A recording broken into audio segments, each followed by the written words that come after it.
नमस्कार मित्रांनो. हो, आज 31 डिसेंबरची रात्र होती. पारोळ्याच्या हायवेवरती पार्टी एकदम रंगात आली होती. प्रकाश भाऊ पार्टीत सामील झाले होते. आता प्रकाश भाऊ हे 31 वर्षाचे.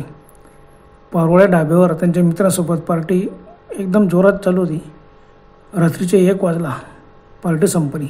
आता प्रकाश भाऊचे सर्व मित्र पारोळ्याचे राहणारे ते म्हणाले, बघ तो सगळा प्रकाश 1 वाजलेला आहे, आमच्या घरी झोप, सकाळी जा घरी. पण प्रकाश भाऊ कसं ऐकतो? 31 वर्षाचा तरुण मुलगा आणि डेरिंगबाज अजिबात ऐकायचं नाही. तो म्हणाला, बघा आज चांदणी रात्र आहे, अरे काय मस्तपैकी आपली पार्टी झालेली आहे, सुंदर वातावरण आहे. आणि आमच्या गावाचा रस्ता माहिती आहे का? डांबरी रस्ता आहे आणि अरुंद आहे. आणि रस्त्याच्या दोन्ही बाजूला खूप झाडी आहेत. इतकं छान वाटतं ना, विचारू नका. इतकं प्रसन्न वातावरण आहे. मी निघून जातो. मी काही घाबरत नाही, नेहमीचे. आणि पारोळ्यापासून माझं गाव किती? फक्त 25 किलोमीटर आहे. सर्व मित्रांनी सांगितलं, बाबा रे 25 किलोमीटर आहे, परंतु आता 1 वाजून गेलेला आहे, तो दारू पिलेला आहे, सुमसाम शांत असतो, रस्त्यात गाडी बंद पडली, काही झालं तर कसं येईल तुझे, तू एकटा आहे. पण प्रकाश भाऊ ऐकायला तयार नव्हता. तो नाही मी निघून जातो, हो इतकं सुंदर वातावरण आहे, बस मी घरी निघून जाईल. त्याने ऐकलेच नाही. मग तो निघाला, पारोळा सोडला. मस्त चंद्रप्रकाश पडलेला होता, टिपूर चांदणं पडलेलं आणि रस्ता डांबरी. आता रस्त्यावरती एकदम सुमसाम शांत वातावरण. प्रकाश भाऊ निघाले आपल्या गावाच्या दिशेने. त्याची गाडी चालली होती, मोटरसायकल. थोडं पुढे आला, त्याला लगेच लक्षात आलं, अरे खरं किती सुमसाम शांत, रस्त्यावर एकसुद्धा वाहन नाही. काय करायचं? पण जाऊ द्या, किती छान वाटते. आणि दारूचे नशे प्रकाशला चढलेली होती. थंडगार वारा लागत होता. डिसेंबर महिना म्हणजे एकदम थंडी. अंगावर स्वेटर वगैरे होती, टोपी घातलेली होती त्याने. बिनधास्त गाडी चालत होता. पण तरी त्याच्या मनात जरा शंकेची पाल चुकली. नाही बा, अचानक काही झालं तर? बापरे, सुमसाम आहे, चोर लुटारींनी आपलं लुटलं. पण जाऊ द्या, आपल्याजवळ आहे तरी काय, जे होईल ते. मस्त प्रकाश भाऊ चालला होता. आणि नेहमीचा रस्ता गावाचा न घाबरता प्रकाश भाऊ गाडी चालत होता. आता पारोळा सोडल्यावर 5-1 किलोमीटर अंतर आलं अशी नाही. कसं उंच टेकडीचा भाग होता. टेकडी जेवढी तेवढा त्याचे लक्ष गेलं, अरे उंच भागावरती एक कोणतरी उभा आहे आणि तो हात देतोय. त्याला वाटलं कोण असेल, बघतो तर अरे तरुण मुलगा 35 वर्षाचे असेल. म्हणजे साधारणतः प्रकाश भाऊंपेक्षा थोडासा मोठा होता तो, 4-5 वर्षांनी मोठा असेल. प्रकाश भाऊंच्या लक्षात आलं की अरे तरुण मुलगा आहे, हात देतो. त्याने लगेच गाडी थांबवली. भाऊ काय झालं, एवढ्या रात्री तुम्ही इथं काय करताय? त्याने सांगितलं, मित्रा अरे बाबा माझी गाडी बंद पडली, बघा ही समोर उभी आहे. प्रकाश भाऊ, कुठं उभी? अरे ती तिकडे झाडाजवळ मी उभी लावून दिली, रस्त्यावर कशाला? एखादा चोर आला आणि त्याने ती गाडी पळवली तर म्हणून मी त्या झाडाच्या मागे ना बघितलं का, तुला दिसतंय का? प्रकाश भाऊ, मला तर काही दिसत नाही. हो, मी तिथं की गाडी झाडाच्या मागे अशी उभी केलेली आहे, म्हणजे रस्त्यावरून जाणाऱ्या येणाऱ्यांना दिसायला नको, म्हणजे कोणी गाडी चोरणार नाही माझी. पण बंद पडून गेली, ती सुरूच होत नाही. तुम्हाला लिफ्ट देतो का? मग प्रकाश भाऊने सांगितलं की कुठं जायचं आहे? मग त्याने सांगितलं, आता प्रकाश भाऊच्या गावाच्या अगोदरच 4-5 किलोमीटर अंतरावरती जे गाव होतं त्या गावाचं नाव त्याने सांगितलं. प्रकाश भाऊंना वाटलं चला सोबत भेटून गेली, आपण बी एकटे आहेत. मग प्रकाश भाऊ म्हणाला, ठीक आहे, काय हरकत नाही, बस गाडीवर. चंद्रप्रकाश होता, फोकस होता गाडीच्या हेडलाईटच्या उजेडात. पाहिलं तरुण मुलगा होता, निळी जीन पॅन्ट घातलेली होती, लाल रंगाचा टी-शर्ट घातलेला होता. त्याने सांगितलं, पुढचं गावाला मला उतरून दे बाबा, माझ्या गावाला का तू मला उतरून दे आणि निघून द्या का 5 किलोमीटर अंतरावरती. बस मग प्रकाश भाऊने त्याला मागे बसवलं. बस गाडी निघाली थोडीशी पुढे आली. आणि प्रकाश भाऊला असं वाटायला लागलं की गाडी एकदम खूप वजनदार झालेली. गाडी पिकअपच घेत नव्हती, चालतच नव्हती. अरे एवढं खरं लोड गाडीवरती, हा एकच तर मागे बसला. आणि अशी काय गाडी स्पीड घेत नाही. खूप प्रयत्न केला आपण, गाडी अगदी मंद गतीने चालू राहिली. प्रकाश भाऊ म्हणाला, बाबा रे काय झालं, काय माहिती बाबा, तुम्ही बसले आणि गाडीत स्पीड बी घेत नाही. तो म्हणाला, अरे भाऊ किती दूर अंतर आहे आणि बा स्पीड घेत नाही ना, तेच फार चांगलं, अगदी हळूवार गाडी चालवायची. कशी रात्रीची वेळ, अशी जोरात गाडी न्यायची नाही. प्रकाश म्हणाला, बाबा किती सुंदर वातावरण आहे, चंद्रप्रकाश, टिपूर चांदणं, रस्त्यावर एकही वाहन नाही, इतकं छान वातावरण आहे, मस्त गाडी जोरात न्यायची. तो म्हणाला, हो म्हणूनच सांगतो मित्रा, गाडी हळूवार चालवायची. ट्रॅफिक असो का शांत वातावरण असो, नेहमी गाडी हळू चालवायची, म्हणजे काय भीती राहत नाही. प्रकाश म्हणाला, तसं काही नसतं भीती वगैरे, काय कशाची भीती, चोर लुटारू कोण लुटणार आहे मला? तो तरुण मुलगा म्हणाला, भाऊ खूप दारूचा वास येतोय रे, काय तू 31 डिसेंबरची पार्टी केली काय? हां प्रकाश बोला अरे तुला वास येतोय, मला ते येत नाही. तो म्हणाला अरे बाबा दारू पिणाऱ्याला दारूचा वास येत नाही, एकदा प्यायला लागला सुरुवातीला येतो, पण प्यायला लागला का तो ते एवढी नशेच्या वरती की त्याला काहीच समजत नाही आणि त्याला कशाच्या वास येईन, पण मला येतोय ना. ठीक आहे काय हरकत नाही. मग गाडी चालते, दोघं गप्पा मारायला लागले. मग त्याने सांगितलं हे बघ भाऊ असं 31 डिसेंबरच्या रात्री पार्टी करायची बेसली ना गावातल्या गावात करायची, बाहेर गावाला जायची नाही. आणि तू कुठं पारोळ्याच्या ढाब्यावर आहे ना. प्रकाश म्हणा अरे बाबा तुला माहिती नाही का पारोळ्याच्या ढाब्याचं काय काय मजा येते, काय चवदार स्वयंपाक असतो. तो ना मला माहिती आहे, मी पण असंच केलेलं आहे, मी पण भरपूर वेळेस अशी पार्टी केलेली आहे. मग प्रकाश म्हणा का रे बाबा तू पार्टी केलेली आहे मग आता मला का सांगतो पार्टी करायची नाही असं, आज बी केलेली आहे का तू पार्टी. तो नाही आज तर केली नाही मी, पण तुला सांगतो की अशी पार्टीला जायची नाही, गावाच्या बाहेर जायचं नाही. झालं. प्रकाश म्हणाले बघ तू स्वतः पार्टी करतो आणि मला सांगतो की पार्टी करायची नाही. अरे बाबा 31 डिसेंबरची पार्टीची मजा काही एवढंच असते. बस असे मस्त गप्पा मारत होते. गाडीची स्पीड वाढत नव्हतं, अगदी मंद जसं 30-40 किलोमीटर तासी या वेगाने अगदी हळूहळू चालत होता. बराच वेळ त्यांनी गप्पा केला. मध्ये एक गाव लागला, गावात सुमसाम शांत वातावरण. स्टँडवरती 2-3 हॉटेली होत्या, लहान लहान टपऱ्या वगैरे सर्व बंद होतं, कोणीच रस्त्यात नाही. परत पुढे गाडी ते गाव ओलांडलं. प्रकाश मला वाटलं बरं झालं बाबा हा आपल्याला भेटून गेला, सोबत असलेली बरं असतं बाबा. पुढे बरंच अंतर पुढे आले होते ते. शांत वातावरण, चंद्रप्रकाश रस्त्यावरती, शांत वातावरण, चंद्रप्रकाशात रस्ता इतका सुंदर दिसत होता. प्रकाश बस गाडी चालवता सहज असं वाटलं की मागे कोणी बसलं नाही. तो एकदम घाबरला. गाडी थांबवली, बघितलं अरे मागे तर कोणीच बसलं नाही. आपल्याला भात झाला का काय, पण ती याला लिफ्ट दिली होती आणि हा कुठं उतरून गेला, हा अचानक उतरून गेला काय, आणि चालत्या गाडीत कसं उतरला असतं मला समजलं असतं. मग प्रकाश भाने परत गाडी सुरू केली. पुढे आला, थोडंसं अंतर आला आणि एकदम पाठीमागून आवाज आला, भाऊ गाडी बिंदास चालू बरं, घाबरू नको, आता बघ गाडी जोरात चालेल. अरे कमाले. प्रकाश एकदम दचकला. मागे ओढून बघितलं तर मागे तो बसलेला होता तो मुलगा. तो ना बाबा तू कसं का मजा केली, तू काही उतरला होता का, चालत्या गाडीवर तू खाली काय उडी वगैरे मारली तुम्ही परत बसून गेला का. तर नाही मी उतरलोच नव्हतं. तर अरे काय मजा आहे का, तू रात्रीची वेळ आहे बाबा आणि तू मी गाडी थांबवली, मागे बघितलं तू नव्हता आणि परत सुरू राहिलं, थोडंसं पुढे येता बरोबर तू होता, म्हणजे कसं काय तू. तो ना अरे नाही रे, हे बघ मित्र तुम्ही की नाही 31 डिसेंबरची पार्टी केलेली, त्या दारूच्या धुंदीत तुम्हाला तसा भात झाला असेल. बरं जाऊ दे ठीक आहे, सावकाश गाडी चालव बाबा चालो, मी आहे बसलेला, घाबरू नको. मग प्रकाशला वाटलं काय सांगता नाहीत खरंच असं आपण दारूच्या नशेत आहे म्हणून तसं झालं असेल. मग तेव्हा मागे बसलेला जो मुलगा होता त्याने सांगितलेलं गाव आता दिसायला लागला, लाईट वगैरे दिसत होती. तो नाला हे बघ भाऊ मित्रा तुझं गाव आलं बरं.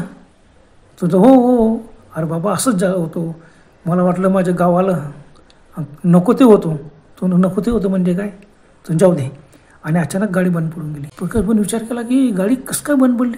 ते दोघं खाली उतरले. प्रकाश भाऊने खूप प्रयत्न केला, गाडी सुरूच होत नव्हती. मग मोबाईलचा टॉर्च सुरू केला, बघितलं पेट्रोल तर फुल होतं गाडीत, 3 लिटर पेट्रोल टाकून दिलं होतं. मग नंतर पार्टी झाली, कुठंच गेला नव्हतं, सीधा आता आपल्या गावाला यायचं आहे आणि मग पेट्रोल तर आहे, मग गाडी का बंद पडली. निळी जीन्सची पॅन्ट आणि लाल टी शर्ट घातलेला तरुण मुलगा होता. तो हसला. तो म्हणाले बाबा रे तू चिंता करू नको, बरं मी निघतो. तो नार कुठं निघाला, ते पण माझ्या समोर गाव येऊन गेला. तो अरे बाबा तरी बरंच दूर आहे, अजून 1 किलोमीटर तर सहज येशील, थांब थोडंसं, मला एकट्याला सोडून कुठं जातोय तू, आणि मी एकटा इथं कुठं, माझी गाडी बी सुरू होत नाही, निदान मला मदत तरी करा, नाही तर असं करू आपण गाडी लोटत नेऊ आणि तुझ्या घरी मी आज मुक्काम करतो. जर गाडी सुरू नाही झाली तर मग आणि सकाळी मी निघून ये, काय 5 किलोमीटर अंतर गाव आहे, तिथं प्रयत्न करू आपण गाडी सुरू करणार. मी निघतो आता, इथं माझी हद्द संपली, आता माझी हद्द संपली म्हणून तुझी गाडी बंद पडली. प्रकाश बोलणार असं काय म्हणतो, माझी गाडी बंद पडली तुम्हाला सोडून जातो. तो नार बाबा मी गेलेलंच बरं येईल. प्रकाश बोलणार असं काय म्हणतो तू गेलं आणि मी एकटा इथं अंधार काय करू गाडीला, चल गाडी लुटू लाग, मला तुझ्या गावापर्यंत तरी नाही बा. तो हसला. तो म्हणायचा नाही हे बघा आज 31 डिसेंबरची पार्टी खरंच करू नये. प्रकाश भाऊ म्हणाला काय तू घडे मला तेच सांगतो, 31 डिसेंबरची पार्टी करू नये असं का सांगतो तू स्वतः पार्टीच करायला आला होता ना परवाड्याला. तो म्हणायचं नाही मी पार्टी करायला आलो होतो पण अगोदर कधी 7-8 वर्षापूर्वी. अरे कमाल आहे, 7-8 वर्षापूर्वी पार्टी करायला आला होता, मग आज काय करत होतो. तो आज नाही, मी प्रत्येक 31 डिसेंबरला रस्त्यावर थांबतो आणि जे बी कशी पार्टी करून येताना त्यांना सांगतो की बाबा अशी पार्टी करायची नाही. प्रकाश भाऊ म्हणाला मग तुला काय करणं पडतो, कशासाठी तू असं सांगतो.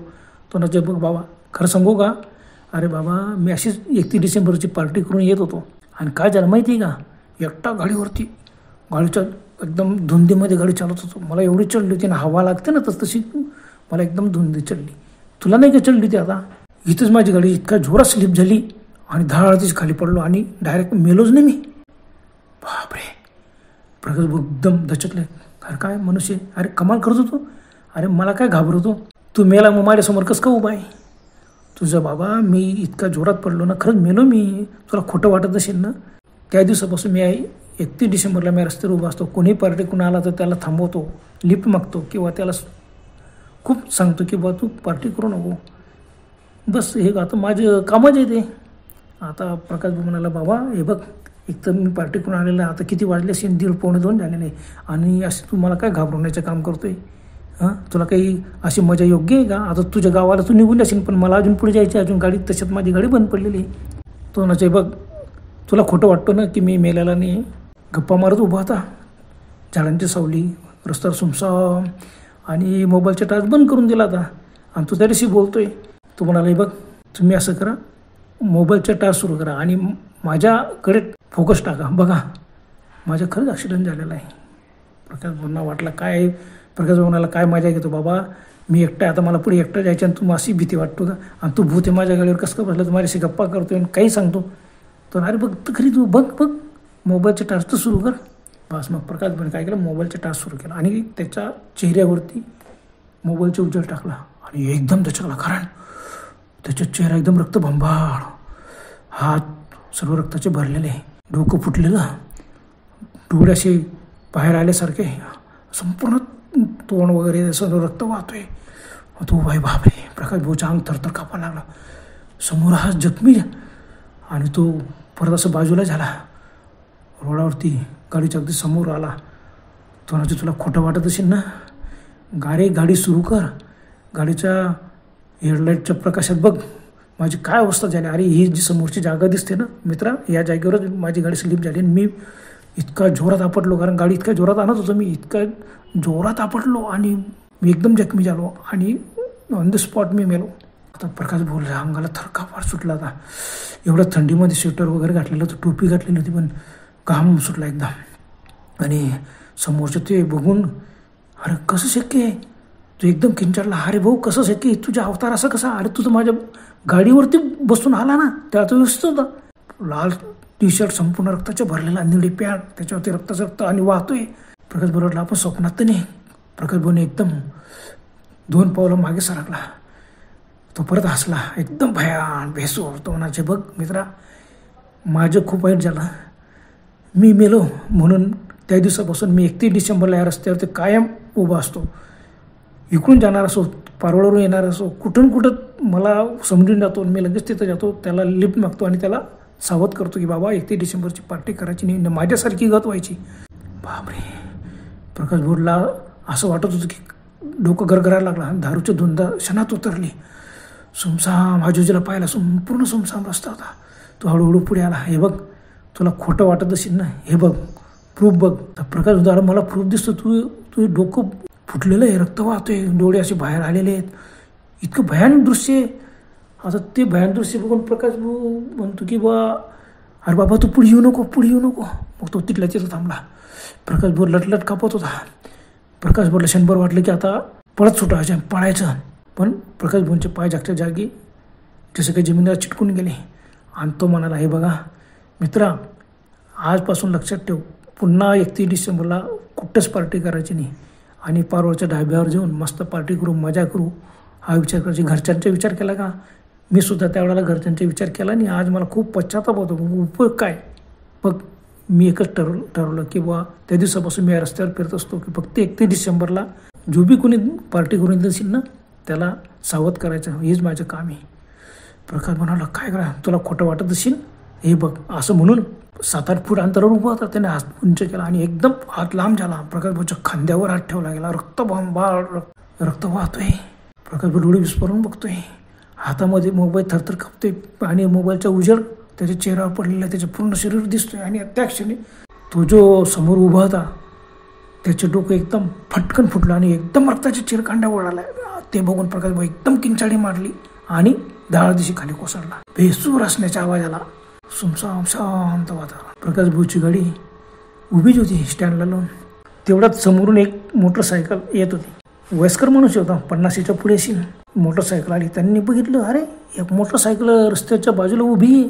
ती मला वाटतं पारोळा करून येताना दिसे कोणतरी उभी केली असेल, लघवी वगैरेला गेला असेल.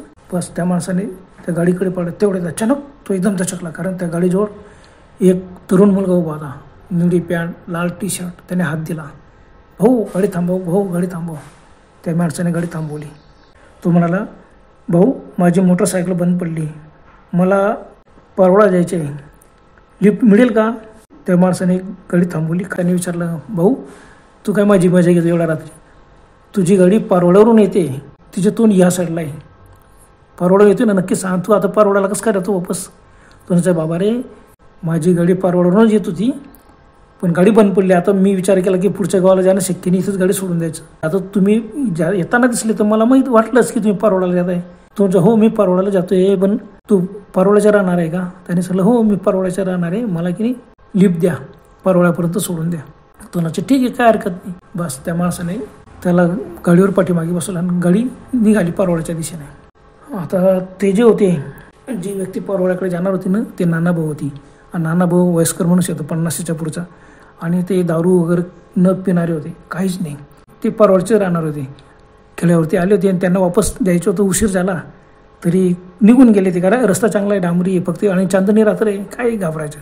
ते निघून गेले ते.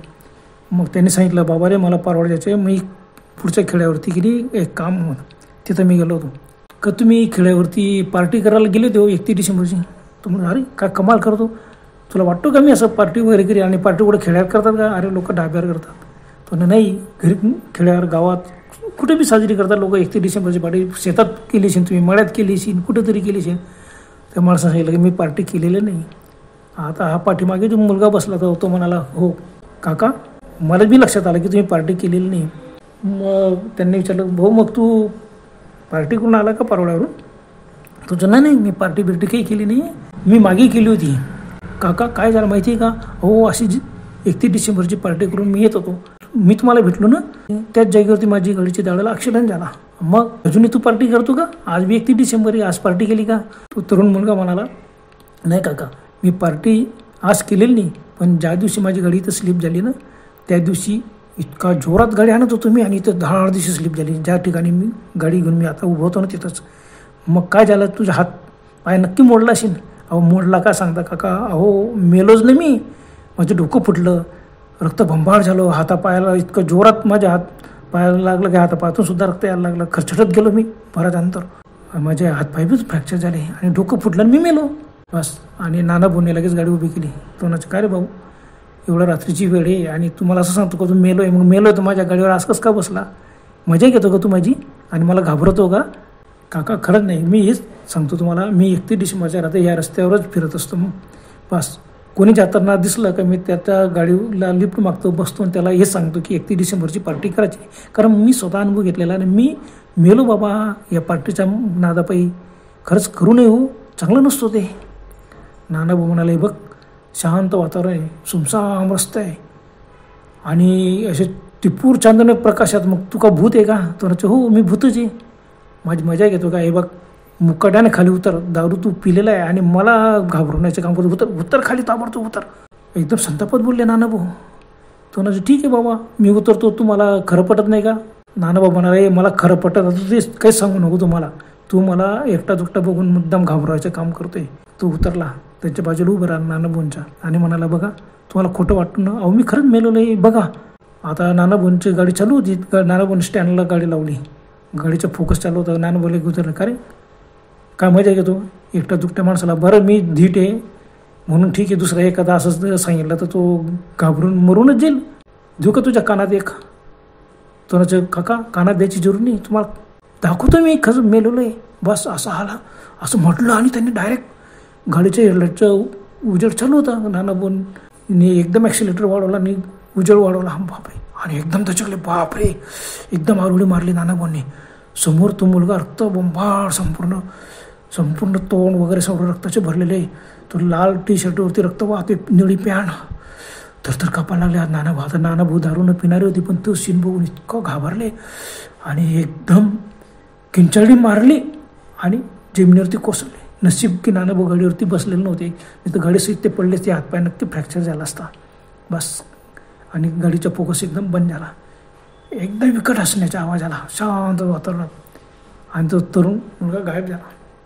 त्याला सकाळ झाली. सकाळी एक दुधाची गाडी पारोळ्याला चढली होती. त्यांनी पाहिलं, अरे मोटरसायकल उभी आणि एक जण पडलेला आहे. 2-3 जण उतरले. पाहिलं, अरे बापरे, बेशुद्ध ह्या. बरं झालं बाबा, गाडी उभी केलेली आणि हा पडलेला बेशुद्ध कसं काय. मग एक जणांना, बाबा याला जास्त दारू झालेली शिन. त्याला उठवण्याचा प्रयत्न केला. तो घाबरून उठला आणि बडबड करायला, अरे बापरे मला, आणि पुन्हा बेशुद्ध पडला. मग यांनी म्हटलं की बाबा याला जास्त दारू झालेला, आपण असं करू, आपण याला गाडीत टाकून घेऊ आणि पारोळ्याच्या दवाखान्यात ॲडमिट करून देऊ. बस जाऊ द्या, जास्त दारू झालेलं, मेला तर बाबा थंडीमध्ये, एवढी थंडीचे दिवस आहे, थंडीचं यायला काही संपूर्ण थंडगार वाटतोय. नशीब की हा निदान त्याने डोळे तरी उघडले, फक्त आरोडे मारले आणि बेशुद्ध झाला. मग त्यांनी त्याला गाडीत टाकलं. दोघांनी, ड्रायव्हर आणि एक जण होता, त्याने गाडीत टाकलं. पुढे बरीच मोठं केबिन होती, टाकलं. गाडी सुरू झाली. बस थोडंसं पुढे येतात ते, तेवढ्यामध्ये त्यांना पुन्हा एक गाडी उभी आणि ते नानाभाऊ रस्त्यावर पडलेले दिसले. बापरे, अरे हा बी मनुष्य. त्यांनी परत गाडी थांबवली. उतरला तो नानाभाऊ तर शुद्धीवरच नव्हते, त्यांनी त्यांनाही उचललं आणि गाडी टाकलं. बाबा रे श्वास चालू आहे, दोघं काही व्यसो काहीतरी झालेलं आहे आणि दोघांच्या गाड्या उभ्या आणि हे बेशुद्ध कसं काय झाले. त्यांनी त्यांना गाडीत टाकलं आणि सीधं पारोळ्याला नेलं. पारोळ्याच्या दवाखान्यात ॲडमिट करून दिलं आणि ते त्यांच्या कामाला निघून गेलेत.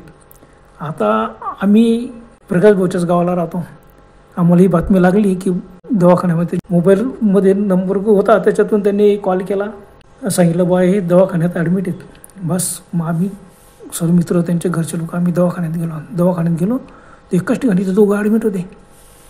आता दुसऱ्या माणसाला तर आम्ही कोणी ओळखतच नव्हतं. दुपारच्या वेळेला ते दोघं शुद्धीवर आलेत. दोघं शुद्धीवर आल्यानंतर मग त्यांनी सांगितलं की रात्री काय काय घटना घडली. बापरे कमाली. आता आम्हाला असं वाटलं की प्रकाश भाऊ सांगतो 31 डिसेंबरची पार्टी केली, दारूच्या नशेत होता, तो काही सांगेल. पण बाजूच्या स्पॉटवरती नानाभाऊ होते. नानाभाऊ पारोळ्याचे त्यांचे घरचे लोक सर्व आले होते, ते सुद्धा राहते. त्यांनी बी तेच सांगितलं की मला एक निळी पॅन्ट आणि लाल टी-शर्ट घातलेला मुलगा भेटला आणि त्यांनी मला असं सांगितलं. मला वाटलं मजा घेतोय, तर तो उतरला आणि गाडीचा फोकस सुरू कर, मी बघा म्हणलं माझ्याकडे. आणि मी खरंच गाडीचा फोकस सुरू केला आणि त्या गाडीच्या फोकसमध्ये बघितलं आणि एकदम आरोडे मारलं. आणि मग पुढचं मला काहीच आठवत नाही. आणि तुम्हाला म्हणाला तर मी 31 डिसेंबरच्या रात्री कायम या रस्त्यावरती उभा असतो. जो बी दारू पिऊन येईल त्याला मी सावध करतो की बाबा 31 डिसेंबरची पार्टी करायची नाही. प्रकाश भाऊने त्या मुलाचे वर्णन तेच केलं. आता खरं का खोटं. प्रकाश भाऊ दारू पिणारे होते, दारूच्या नशेत होते, त्या दिवशी पार्टी केली होती. पण ते नानाभाऊ तर दारू न पिणारे होते आणि दोघं एकमेकांना ओळखत नव्हते की दोघांनी काही बनवाबनवी करून अशी खोटी गोष्ट सांगितली, असं पण नव्हतं. खरंच तशी घटना घडली असेल का. प्रकाश भाऊला दारूच्या नशेत तसा भास झाला असेल आणि नानाभाऊंना बी. पण दोघांनी केलेलं वर्णन सारखंच. विश्वास ठेवावा लागला. आणि खरंच 31 डिसेंबरची रात्र खरंच चांगली नसते. लोक पार्ट्या करतात आणि भरपूर ॲक्सिडेंट होतात. आणि तो बिचारा जो बी कोणी असेल तर आमच्या गावाच्या रस्त्यावरती तो दिसतो. आणि असं अनेक जणांनी सांगितलेलं आहे की बाबा 31 डिसेंबरला एक निळी पॅन्ट आणि लाल टी-शर्ट घातलेला म्हणून मुलगा आम्ही रस्त्यावरती बघतो, हात देतो. पण बऱ्याच जणांनी सांगितलं होतं की बाबा हात दिला तरी आम्ही घेत नाही. बा रात्रीच्या चोर दरोड करायचे, आपण गाडी थांबवायची आणि त्याचे 5-6 लोक झाडीतून बाहेर यायचे आणि आपल्यावरती हमला करायचे, म्हणून आम्ही न थांबता सरळ निघून येतो. आता हा निळी पॅन्ट लाल टी-शर्ट घातलेला मुलगा 31 डिसेंबरच्या रात्री दिसतो. चौकशी केली तर आमच्या गावाच्या रस्त्यावर जेवढे बी गाव होते हे बऱ्याच लोकांनी तो अनुभव सांगितला की खरंच 5-6 वर्षापूर्वी ते पुढच्या गावाच्या त्यांनी सांगितलं की एक मुलगा वारला होता, विलास त्याचे नाव, त्याचा ॲक्सिडेंट झाला होता. मोटरसायकलने जोरात पडला होता तो आणि त्याच्यात तो मेला होता. आणि तो खरंच दिसतो. विलास 31 डिसेंबरची पार्टी करून येत होता आणि तो मेला आणि तोच सर्वांना दिसतो. हे आम्हाला जेव्हा समजलं तर आमचा विश्वास बसला की खरंच. तर मित्र, ही गोष्ट आमच्या प्रकाश भाऊंच्या बाबतीत घडली आणि ती सत्य घटना आहे याच्या आम्हाला खात्री झाली. कारण नानाभाऊ पारोळ्याचे आमच्या गावाचा आणि दोघांना एकाच रात्री तोच भेटला. त्याच्यामुळे आम्हाला विश्वास ठेवायला लागला. खरं खोटं काय माहीत, काही निव्वळ अंधश्रद्धा का भीतीमुळे दोघांना तसे बाद झालेत काय सांगता नाहीत. बरं तर मित्रांनो, आज पुरतं एवढंच. पुन्हा भेटायला लवकरच. तोपर्यंत गुड बाय.